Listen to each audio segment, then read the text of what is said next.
How to stay on track with your goals.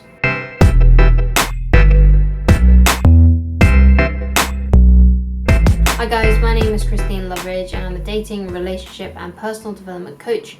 And today we're talking about how to stay on track with your goals. So I have a few slides that I would like to share with you on this topic. So these goals might be goals for your year of 2021, or they might be goals that you have for the next 3 years, 10 years, 20 years. But basically, any goal that you have that is long term or short term, this will help you. Okay, so what you'll need in this is you'll need a pen and paper so you can take notes. And let's get into the first slide. So the first slide is basically what we're going to be discussing in this video. So the core points in this video. So the first one is meditation and intuition. The second is habit building. Third is your purpose and why. And the fourth, we're going to go into some practical exercises and some resources. Okay, so the first main slide, I'm going to be talking about meditation and intuition. And the quote that I found for this particular topic is by Dr. Wayne Dyer, and it goes, "When you trust in yourself, you are trusting in the same wisdom that created you." So the first point I want to make about meditation and intuition is write down the ideas that randomly come to you. So this could be through meditation. And the reason why meditation is good is because it quiets your mind. And when you quiet your mind and you concentrate, you are more able to have random ideas appear in your head. So if you're not into meditation, then I suggest that you trust your intuition instead. And sometimes one of the greatest times you can get ideas is when you're doing something kind of mundane, but still that requires not that much of your attention. So for example, this could be taking a shower or having a bath. You know, there's not many distractions when you're having a bath or having a shower. And that's why a lot of people say to them that their best ideas come to them when they're in the shower or having a bath. It's because there's not any distractions. There's nothing to distract you.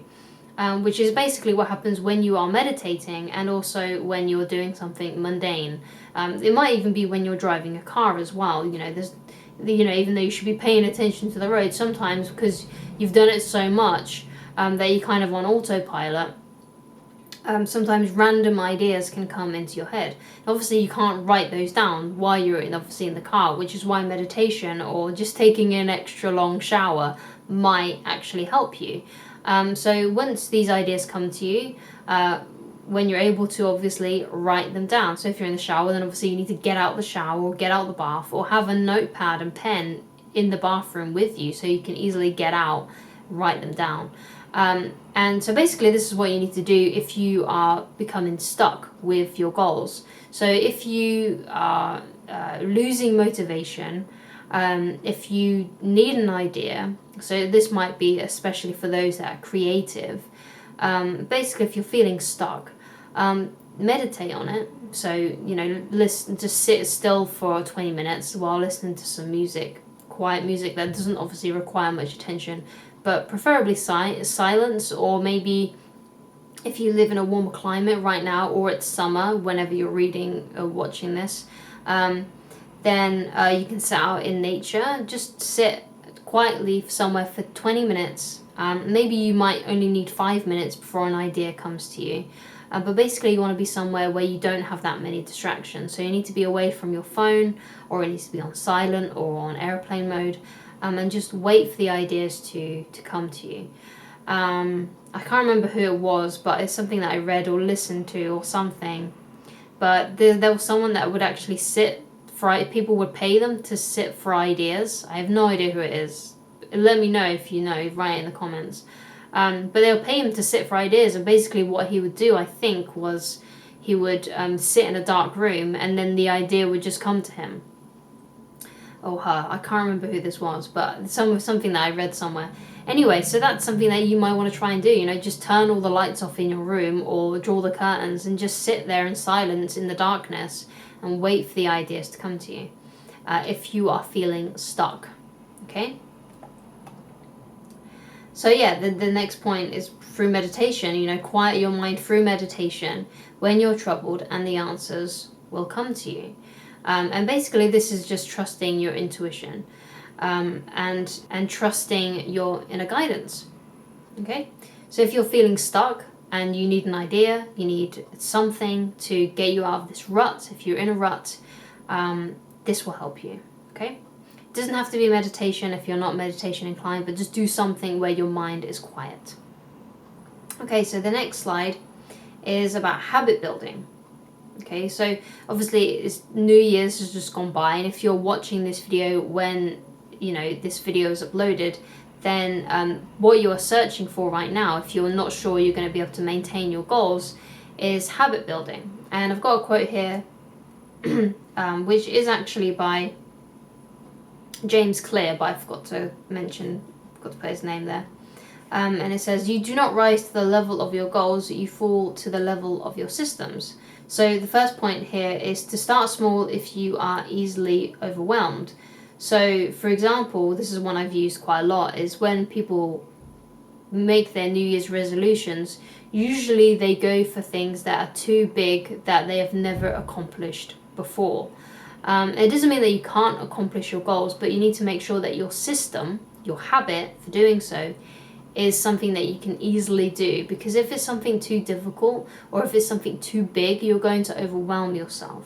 So for example, if you have committed to doing an hour of exercise every day, but yet you have not yet managed to do that over a long period of time before, or you've tried to do it before but you've always failed, then you need to start smaller. You need to say to yourself, okay, I just need to get into the habit of doing 15 minutes. And I think James Clear says that sometimes just the habit of getting yourself to the gym, no matter how long you stay at the gym, just the actual process, the system, the habit of getting in the car and driving to the gym is actually a little bit more important at this moment, being consistent with that, than actually how long and how hard you go at the gym. I recommend that you watch this podcast that he did not that long ago. I think it may have been within the last year. I listened to it recently, and he goes into this in quite detail. He also has a book called Atomic Habits, which I've yet to read, but I will be reading at some point this year. But I have listened to a number of interviews that he's done, and he's an absolute expert on habit building. So if you have had trouble with your habits, then I highly recommend that you research his work, or at least watch the podcast that I've just suggested. So the next point I want to make in this is being consistent is more important than duration, which is exactly what James Clear said, and where I kind of got this idea from, is that getting yourself to the gym, and even if you're only there for 2 minutes, is way better than not going and not getting yourself into the habit at all. So just getting yourself there is much more important than how long you are there for. Because what you're aiming to do is you're aiming to become consistent and someone that goes to the gym, rather than someone that only goes there when they feel motivated to do so. So the next point I want to make is aim to get better every day, even if the change is slight. So this could be adding an extra 5 minutes to a workout, or it could be about like intensity of a workout. And of course I'm using workouts here, but this could be something else. This could be like, if you're a writer, perhaps you write for an extra 5 minutes, or perhaps you try and make the quality of your writing better in some way. Or if you're a painter, then you pay more attention to your painting, you add more detail or something. But the point is you aim to get a little bit better each day, even if it is changing the quality of your tools. So for example, if you are a writer, then you might want to change, you might want to get a better writing space. So that means you might want a more comfortable chair, rather than I need to go longer, I need to write for an extra 5 minutes, or I need to write better quality words. It might just be actually just improving your environment. So it doesn't have to be massive change, and it doesn't have to be the change to the actual thing that you're doing. Although that is good as well, and that could be the area that you want to improve. But the aim is to change. The aim is to get a little bit better every single day, in whatever way that you think is necessary. So the next slide is about your purpose and basically your why, the reason why you're doing it. And this is a quote from Simon Sinek, which goes, "Working hard for something we do not care about is called stress. Working hard for something we love is called passion. So if you are getting stressed over your goals and you're getting overwhelmed, then one of the things that might be going on here is that you've forgotten your purpose and the reason why you're doing it and why you wanted to do it in the first place. And if you come from a place of love and giving to others, so this is especially if your goal is to like help other people in some way, or it could be through your art or through writing as well. Like if your writing is to entertain people, or it's to inform people, depending if you're doing fiction or non-fiction, then you're obviously giving to something. You are doing something for other people. You are entertaining them, or you are informing them. So if you can kind of be a bit of an alchemist and come from a level of love and giving to others through your goal, and find out that reason, find a way to make it more about other people than about yourself, that may help you. So the first point here, what I want to talk about, is write down your ultimate outcome and why you want this outcome. So what's your ultimate outcome? What is it that you really do want? I mean, it might be you want lots of money, but why do you want this money? Is it because that you want to have a family? Is it because that you want to have less stress in your life? Perhaps it might be because you want to just not have worries about money anymore, if your goal is a money goal. So basically your ultimate outcome is probably freedom. If it comes to money, like being financially free or something, then you want the freedom, or you want peace of mind. So that's what your real outcome is in that situation. But you need to always keep reminding yourself of your ultimate outcome and why you want it. Because if you lose track of that, you're going to get stressed and overwhelmed, or you're just going to, fail at your goal. So the next point I want to make is, when you are becoming stressed, remind yourself of your why. So yeah, this is basically going on what I just said. You need to remember why you are doing it, because if you lose track of your why, that's when you're going to get stressed. That's when you're going to get overwhelmed. And it really helps if one of your why is to actually help other people, because if you're doing it to help other people in some way, that in itself relieves the stress and takes the pressure off. Because I feel like sometimes we get so lost in what we want, and what we're not getting, or how much we are getting. That comes from a very low place vibrationally, and it makes you feel stressed because you get upset. If you don't get something, you get upset. That's usually what happens when someone doesn't get a result that they want. They get upset because they feel like they've lost something. But if you're coming from a place of giving and trying to give your best back to humanity, or doing something for other people in general, even if it's to make them smile or laugh, then that in itself helps relieve stress, because it takes the focus off of you, which is what I talk about sometimes when I'm coaching people on dating. If you're nervous in front of a girl that you really like, it's best in that situation to take the focus off yourself and your insecurities, and wondering how you're coming across. Like you might be, just tugging at your clothes, just being very self-conscious. But if you then put the attention on the other person, on the girl that you really like, and asking them questions and putting the attention on them instead of yourself, your inward attention, that in itself helps the situation a lot more, because you're not focused on yourself anymore, you're focused on the other person. So the last point in this I want to make is, if you feel stressed after reminding yourself of your why, dig deeper until your stress is gone. So again, this might go back to meditation. If you're feeling this stuck, and you can't seem to get rid of the stress, then you need to go into a place where there's no distractions. Like I said, you do what that person did, which was like sit for ideas in a dark room. Just make the room really dark and just wait for an idea to come to you. Or go and have a shower and wait for an idea to come for you then. Or meditate, just sit quietly for 20 minutes. Dig deeper. The answers will come to you. Okay, so in here we have some practical exercises and some resources which are related to what we've just talked about. So this is a time when you grab your pen and your paper to write down the answers to these questions. So the first one is in the blue here, is to write down your why, your purpose, and your ultimate outcome. So for example, I've used a very generalized thing, which is exercise. So the example I've used here is the ultimate outcome for exercise is to feel energized, live longer, and be less out of breath when hiking.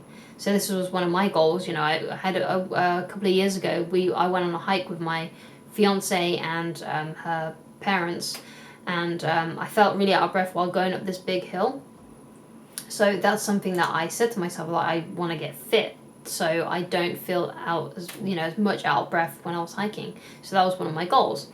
So to feel energized, live longer, and be less out of breath when hiking. So that might be something that you might also have trouble with. So the next one, which is in the green, so what is my system or habit for this? That is just 20 minutes of strength training 3 times a week and 40 minutes of cardio 3 times a week. So that's a system, that's a habit, that's something that I want to get myself doing. So that's, the actual process of the goal, how I'm going to achieve that. So that's what you need to write down. You need to write down the action that you need to take every day, every week, every month, depending on what your goal is. So the next question, which is in the purple, is what are some things I can do if I'm struggling to execute my system or habit? So the example I wrote here is, remember that the habit is most important. So if I'm low on energy, etc., I must do at least 5 minutes. So basically, if you are low on energy, the important thing is that the habit, you must still be trying to get yourself into the habit. So even if you only do 5 minutes, that's still fine, because you have still at least got going, and that's more important than not doing anything at all. So if you can only manage to do 5 minutes of whatever your goal is, that's still better than just completely ignoring it and deciding not to do it. And the reason why that is because you are becoming consistent. Your aim is to become consistent with your system, with your habit. Okay? Another thing is to quiet my mind and seek the answers. So again, that goes back into meditation and trusting your intuition, finding 20 minutes, maybe even less, because you might not need 20 minutes to come up with an idea, to just quiet your mind and wait for an answer to come to you. So some resources on this topic is The Autobiography of a Yogi by Paramahansa Yuktananda, which is a book that I've been reading. I got it for Christmas. My fiance got it for me, and it's really, really good on meditation and just spirituality and that kind of thing. You might not be into it. You don't have to, obviously. These are just things that I personally think might help you in relation to especially meditation and quieting of the mind. And the next resource is obviously Atomic Habits by James Clear. Again, you don't have to get the book. All the books, by the way, there'll be a link for those in the description. But if you don't want to get the book by James Clear, then just go and listen to the podcast that I suggested, because he goes and explains it a lot basically in that, and that might help you in itself. So anyway, I hope this has helped you. I hope that you will be able to achieve your goals. If you ever feel like you are struggling with your goals and you're finding it hard to maintain them, then come back to this video. Because this isn't just for 2021, this is for whenever you have a goal in your life, so you can come back to this time and time again. Repetition is the mother of skill. If you would like help with me personally, then please go to www.christineloveridge.com/shop to get coaching with me. Alternatively, you can send me a quick email and we can work something out that way. Please subscribe, and I shall talk to you again very soon. Goodbye, guys.